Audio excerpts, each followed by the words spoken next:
who is stressed, absolutely hates their job, Mm. is looking for some way out of that situation, but just can't because they're handcuffed by those, as you say, golden handcuffs, right?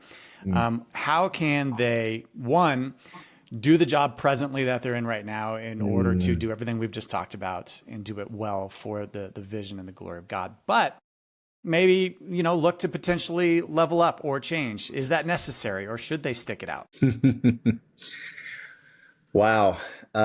Those are some deep waters. And I mean, if that's you out there, just know, I don't say any of the things I'm saying today lightly or, I understand that that's the reality. I mean, this is a thorns and thistles reality that we live in, right? Like even as followers of Jesus, we're going to experience our work imperfectly, because we live and function in still a sin broken world and reality. And so, I don't know if I have perfect answers for that.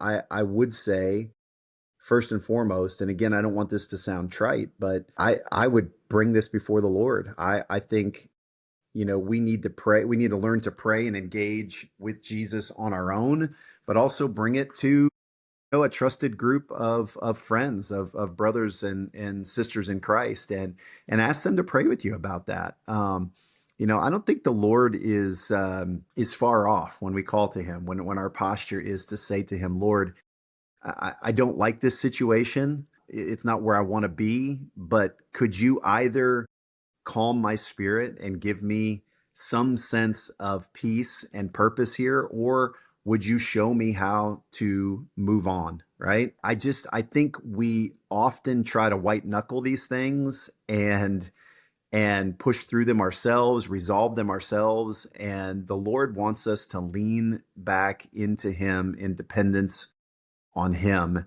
And our flesh doesn't like that, but prayer is one of the ways we can show our humility in that we don't know the answers on our own. And so the first thing I would say is pray individually, bring trusted friends into your orbit, pray with them.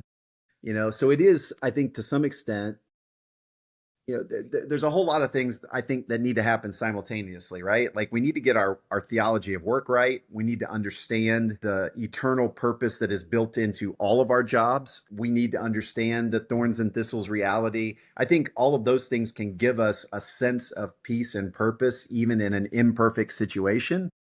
But there are times that we need to press in and say, maybe I'm not where I'm supposed to be. Maybe this tension, maybe this push means God is calling me or moving me, right?